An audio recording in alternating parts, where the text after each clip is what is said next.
boleh bercampur. dah tak tahu yang ini persembahan siapa. Jadi semuanya unite. Ya, unite. Jadi unite for accounting. Ya, dia beraksi akuntansi usul. Kedua-duanya. Dia harus connect. Kalau dalam kerja pun, kalau tak ada hablum minan nas, bagaimana? Iya juga. Kita juga nak kerja dengan manusia kan.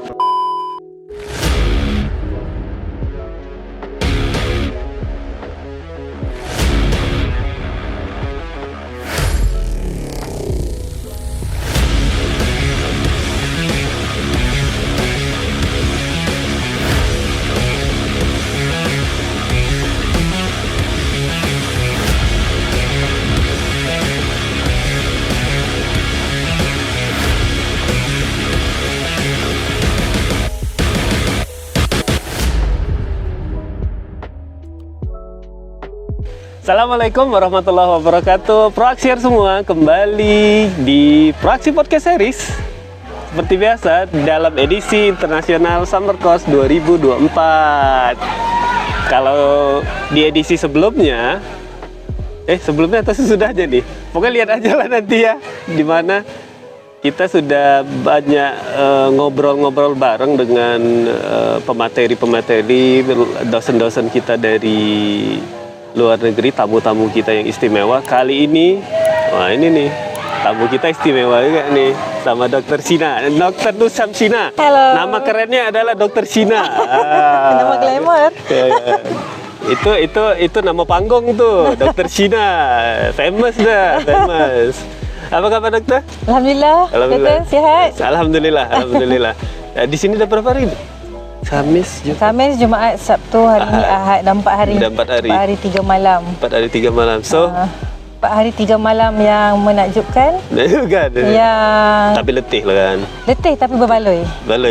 Letih tapi berbaloi. Alhamdulillah. Macam mana dokter memandang program IAC ini? Menurut dokter macam mana?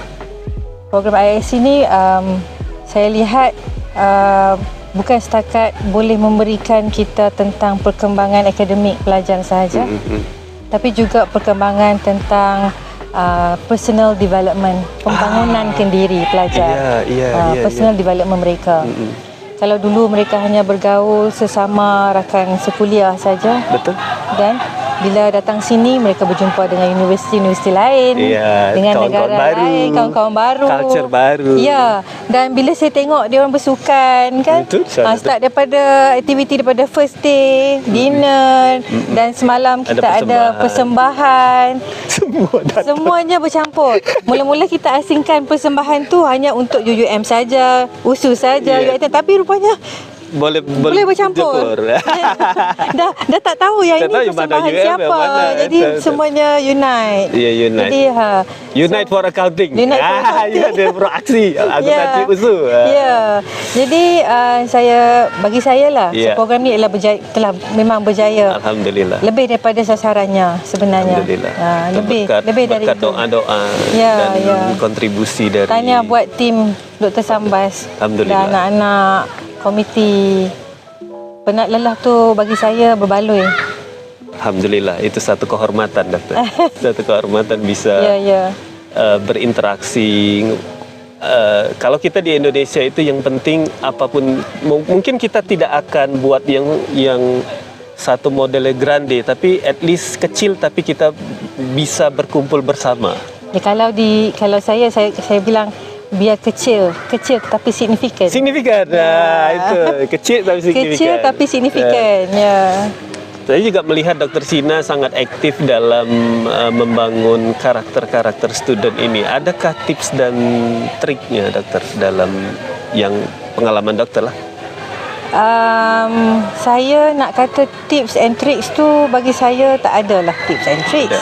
Tetapi benda tu datang secara dinamik. Contohnya kita tengok satu-satu kes, bila berlaku sesuatu pada anak murid atau di depan mata, kita cuba terus dengan ikhlas betulkan, bantu. Harus ada ikhlas. Harus ada keikhlasan di situ. Jadi bila ada keikhlasan di situ, walau apa jua masalah yang timbul, walau apa jua matlamat yang kita cuba nak capai untuk pembangunan pelajar ni, dia akan datang dengan elok sekali lah. Jadi selalunya saya in terms of pembangunan pelajar ni sendiri ni, saya lebih kepada survival mereka. Survival di dalam maksudnya survival selepas mereka graduate, selepas mereka dah habis belajar nanti. Ya, karena setelah mereka habis belajar dah tamat, dah tak ada lagi kita guru yang akan mendidik lagi. Iya, karena semua kalau dalam kampus kan kondisi dan lingkungan sangat sangat ideal kan, dokter. Kalau di luar sana, di luar tak ideal dan kita tak tahu apa yang akan berlaku. Betul. Jadi bagi saya peranan sebagai pendidik ni, bagi saya ialah kita bukan sekadar menyampaikan ilmu akademik saja kepada mereka. Kita juga sambil-sambil itu kita kena sulamkan juga dengan ilmu-ilmu bagaimana untuk mereka survive. Ilmu hidup. Kalau orang kemahiran hidup lah. Atuk-atuk zaman dulu tu belajar hidup. Ya, belajar hidup. Ya, jadi selitkan juga sepanjang kuliah tu kita selitkan juga dengan nasihat-nasihat, petua dan tips bila keluar nanti, the do's and the don'ts, jangan buat ini, jangan buat itu, dan buat ini atau buat itu. Kita berpesan-pesan kepada anak-anak. Berarti kita harus kembali menggunakan cara atuk-atuk kita zaman dulu, dokter, bagi saya untuk saat ini sekarang dah zaman digital. Sebab terlalu banyak sangat input. Ya, betul. Pengaruhnya datang dari segenap dari pelusuk kan. Betul. Jadi macam-macam. Dan itu mudah diakses. Ya, mudah diakses. Jadi peranan kita lah, sedaya upaya sebelum mereka graduate kita bekalkan juga. Jangan sekadar melepaskan ilmu akademik saja, kita terapkan juga dengan ilmu-ilmu kemanusiaan. Kan? Jadi bagaimana nanti bila mereka keluar sebagai pengurus, elemen-elemen hablum minan nas itu, elemen itu perlu mereka juga terapkan. Kalau mereka jadi bos pun tidak jadi bos yang semata-mata tak bosi lah. Dia mereka jadi leader. Betul. Itu yang memang benda tu very subjektif. Ya, yang itulah saya punya konsep. Menarik. Saya yang itu. Dalam kelas saya pun memang kita ajar bab duit kan, tapi saya selitkan juga tentang hablum minan nas juga sebenarnya. Iya, sebetulnya kan tapi menurut dokter, hablum minan nas dulu ataukah kerja dulu? Kedua-duanya. Dia harus connect. Kalau dalam kerja pun, kalau tak ada hablum minan nas, bagaimana? Kita juga nak kerja dengan manusia kan? Kan? Bagi saya hablum minan nas itulah base pegangan kita. Kan? Jadi bila kita kerja tu memang kena seiring sebenarnya. Kalau kita tak nak fikir hablum minan nas, parah yang bawah tu kan. Betul. Tapi itulah kadang-kadang anak-anak sekarang kan, kalau di sinilah kita kadang-kadang saya itu mendapatkan info dari kawan-kawan yang dari korporat tuh. Kalau di challenge untuk kerja tim, itu susah. Susah, dokter. Sebab mereka itu sekarang ini anak-anak sekarang ini kan nak bekerja tuh dia nak single fighter. Ya, banyak sama. I work alone. Macam mana? Nanti kalau dengan tim bergaduh. Sebab itulah juga peranan kita semasa di zaman kuliah ni, di universiti ni, kita terapkan juga elemen kemampuan untuk bekerja secara berpasukan. Dengan cara kita conduct event macam ni kan, macam Dr. Sambas buat program ISC bersama universiti lain, mesti ada kelompok pelajar-pelajar USU yang bekerjasama kan. Daripada situ saya percaya tim yang join sebagai komiti contohnya, atau yang terlibat mana-mana program-program lain yang work secara bekerja secara kumpulan ni, insya-Allah mereka boleh nanti akan keluar di sana boleh bawa diri. Itu membawa diri. Pandai bawa diri. Setengah tu mereka tidak pandai bawa diri. Bila kalau ikutnya mereka kata mereka introvert. Betul itu kadang-kadang jadi isu. Sebetulnya bukan introvert. Saya pun juga. Atau mungkin mereka play safe, mungkin juga. Ya, play safe boleh. Betul. Khawatir mana yang boleh percaya, mana yang tak boleh percaya. Biasalah di dalam tempat kerja kan. Tapi itulah Sebab itulah kita nak kena terap juga hablum minan nas tu, supaya kalau setiap orang ambil berat, ada empathy. Ya betul. Empathy kena ada empathy. Ada empathy, buat suatu perkara, menjaga hubungan baik sama rakan sekerja, kan. Jadi bagi saya yang itu pokok utama. Tapi ada satu challenging lagi, doktor. Anak-anak sekarang ini untuk okeylah, kita akan bekali mereka dengan kebijakan dan ilmu yang memang memang ideal lah. Tapi ada juga yang toksik kan, dokter. Di kalangan pelajar juga ada toksik. Ya, faham. Iya, bukan hanya di kalangan dosen aja kan. Di mana-mana aja. Itu resiko mungkin, dokter kan. Betul. Resiko. Tapi bagaimana kita how to minimize the toxicers. Macam mana biasa pengalaman Dr. Sina? Ada juga.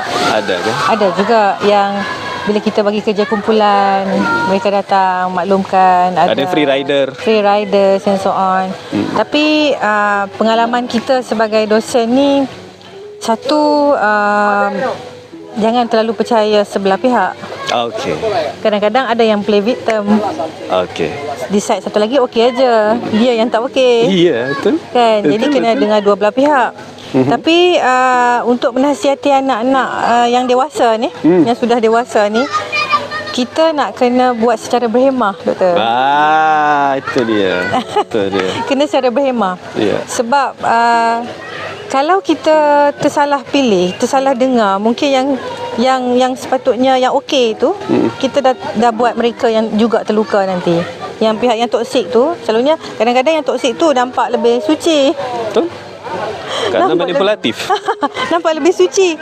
Orang yang tak ada apa-apa ni pun kadang-kadang dia tak ada nak cerita, kata dia bagus ke apa ke, dia buat kerja aja. So nampak dia lurus je. Lurus saja. So kadang-kadang yang datang banyak-banyak cerita tu lagi bahaya.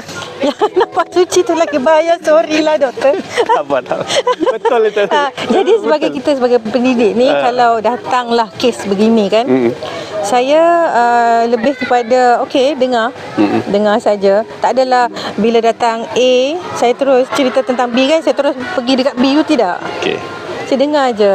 Tapi nanti bila dalam kelas, secara generalnya kita tak mention tentang isu mereka ni. Jangan.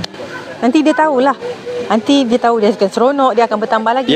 Tapi kita cakap in general bahawa pemakahan atau elemen kerja berpasukan, nanti macam mana kat tempat kerja nanti. Kita akan jumpa orang lain. Memang ada, kita guna secara berhemah lah. Jangan bagi terlalu darat. Kadang-kadang dia tak tahu yang mana satu yang. Kadang orang toksik, benda toksik ni susah nak kenal pasti secara. Dan susah nak detect. Susah nak detect. Iya. Baik, doktor, terima kasih. Ini Ridho ni udah ngasih apa? Masih seru ni dah. Panjang lagi patutnya. Kalau ada kuih kopi. Lagi boleh buat panjang. Sekejap lagi ada kopi break. InsyaAllah. Baik, terima kasih Dr. Sina. Senang sekali kami kedatangan Dr. Sina di sini. Alhamdulillah. Kami juga lama kan buat ini ni appointment ni. Iya kan, berapa tahun ni menunggu. Tahun lepas tak dapat join. Selebriti tu memang macam itulah. Tahun lepas tak dapat join sebab ada program lain. Ya, betul. Tak apa. InsyaAllah kita nanti. Next, kemana kita ni? InsyaAllah ke sana. Ke mana? Ke sana. Langkawi ke, Perlis ke. InsyaAllah. Jumpa di Malaysia. Jumpa di Malaysia lagi ya. Kita akan liputan kembali ke luar negeri insyaAllah. InsyaAllah. Terima kasih Proaksir semua. Kami pamit mundur diri. Stay sharp, stay shine, stay cool. Bye. Bye. I love Proaksi. Yes, I love Proaksi. Good luck, Proaksi.